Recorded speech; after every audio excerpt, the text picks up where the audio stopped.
If your cycle is shorter than 21 days and if it's way longer than 35 days, then that should be something you should definitely look out for.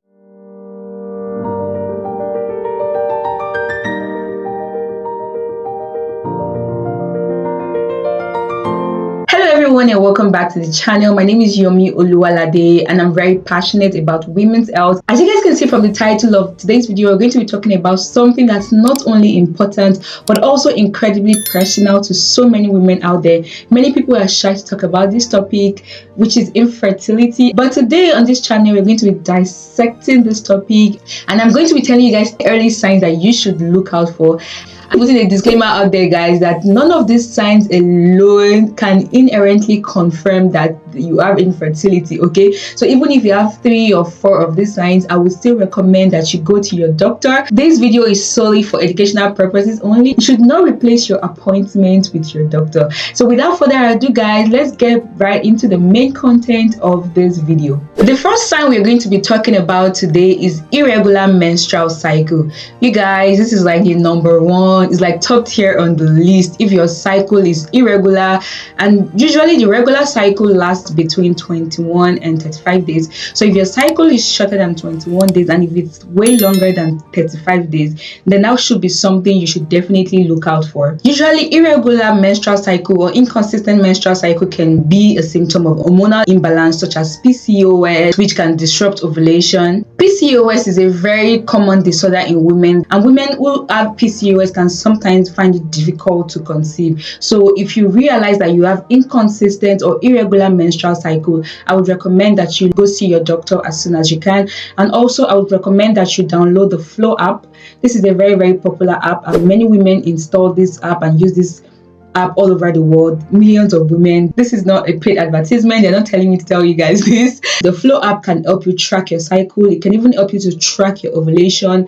In fact, you guys, I'm going to try to put like a picture of what the app looks like if you do not already have it, so that even if you have an inconsistent menstrual cycle, when you go to your doctor, you're able to give your doctor the exact date and you're able to give like a more accurate information, because when you see your period, you're able to log into the app, and even when you do not see, the app will tell you this is the number of days that you haven't seen your period. Now let's talk about painful or heavy periods. You guys, I know a lot of us experience painful period monthly. I can so relate to this, especially as you get to evolve to womanhood or as a teenager. So many women experience menstrual pain and sometimes it's very difficult for them to get to work. We've seen, and in fact I've seen cases personally myself of women who literally cannot do anything when they're on their period because it's just too painful.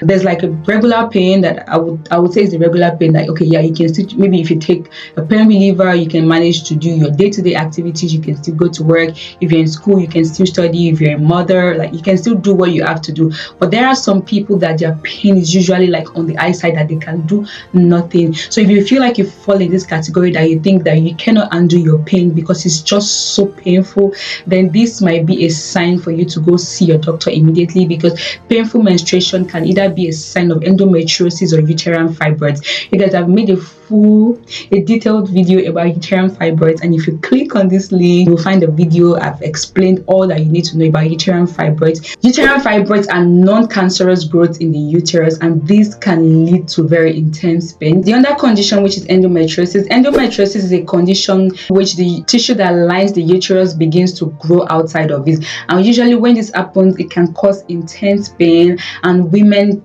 literally cannot do anything all day, all week, because it gets really painful. Our third sign is absence of period. Compared to the last one that I just said, that one you still see your period, just that it's painful, but this one is called amenorrhea. You do not even see your period at all.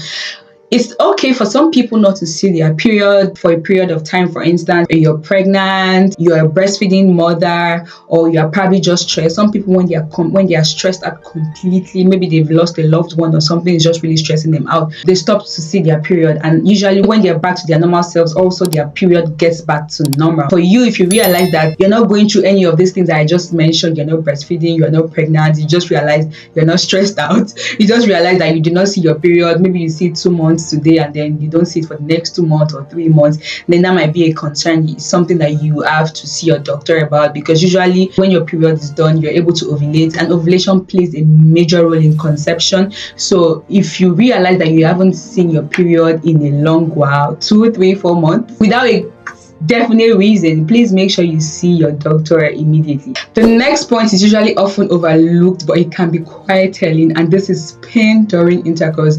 You guys, I'm not talking about maybe if you waited until you get married before doing it, or maybe if you haven't done it in a long time and maybe when you do it you begin to feel pain, and that's not the one I'm talking about. I'm talking about you have been doing it consistently for a while, and then you realize that every time you do it is constant, intense pain, that instead of you enjoying it, instead of you deriving pleasure from the act of doing it, you begin to feel so much pain that you do not even enjoy it anymore. Maybe when your partner is probably looking forward to doing it and you're like, please, I'm not just in the mood, it's too painful. That might be like a very huge red flag right there. Usually painful intercourse can be as a result of either endometriosis that I already mentioned, or PID, which is popularly known as pelvic inflammatory disease. Another very important sign that you have to look out for is hormonal imbalance. I think this is also like top tier on the list. You guys have already slightly mentioned PCOS and I think in the first few points. Hormonal imbalance can vary widely, the symptoms, but very popular ones include acne, like you just experiencing breakout every time on your face without a particular reason. Another symptom could be weight changes, mood swings. If you have issues with egg growth usually maybe on your back, on your chin, places where usually women would not have egg growth. Hormones play a very huge role in ovulation, and when there's an imbalance in these hormones, it's going to make it a little more challenging to conceive. Now let's talk about stress and unexplained fatigue. You guys, we currently live in a very stressful world. You don't even have to do so much to be stressed. Literally, sometimes you just have to pick up your phone and just probably maybe read the news or something, and you're just already stressed out, like, oh my goodness, what did I just read? So it's very, very important that you pay attention to stress. Make sure that you are not extremely stressed, or you are not unnecessarily tired. Because I'm going to give a very practical example. A few weeks ago, and maybe just say precisely last month, I just noticed that I would usually get very tired, like for no reason. It was I think it was a day after my birthday, and after I go back, I was so tired. I thought it was just irregular, you go out and then you get back, you're tired. And then on Sunday morning, it was on a Saturday, and then on Sunday morning I woke up tired. I went to church, and then I came back and I told my husband that I still feel very tired, that something is wrong. I was like, oh, maybe you need to rest. I took the day off on Monday, I rested. I woke up on Tuesday morning feeling more tired, and I'm like, no, something is wrong. This is unexplainable. And then I had to go to the doctor immediately, and then they did check me up and realized that I had anemia. My blood level was low, and that was why I was feeling visibly very tired, and I was obviously just tired. So imagine if I probably just waved it up, I'm like, okay, I'll be fine. Maybe, who knows? Maybe I'll have just passed out, God forbid. But yeah, you guys, it's very, very important when you feel like something is wrong or something is not just working as it should, and you just know that no, this is not how my body should be. Please make sure you reach out to your doctor, speak to your pharmacist if you have a pharmacy around you, and tell them this is how you're feeling, and they will definitely be able to help you out. Make sure you do not stay at home to self-medicate or to just self-diagnose yourself with Google. Don't do it. Once you even type your one symptom on Google, you guys, you will have a lot of information coming out, and you're like, wait, what? Where did all of this come from? So please make sure you go see your healthcare professional. Finally, the last point would be difficulty losing weight.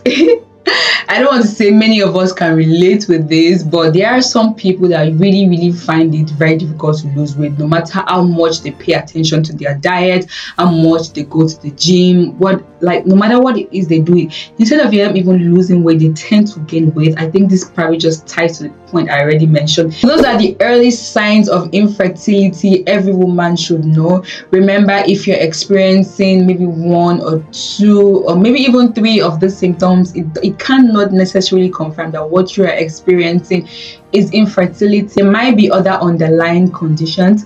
Please, if you enjoyed this video, make sure you give this video a thumbs up.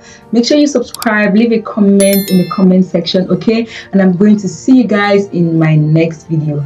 Until then, guys, bye bye.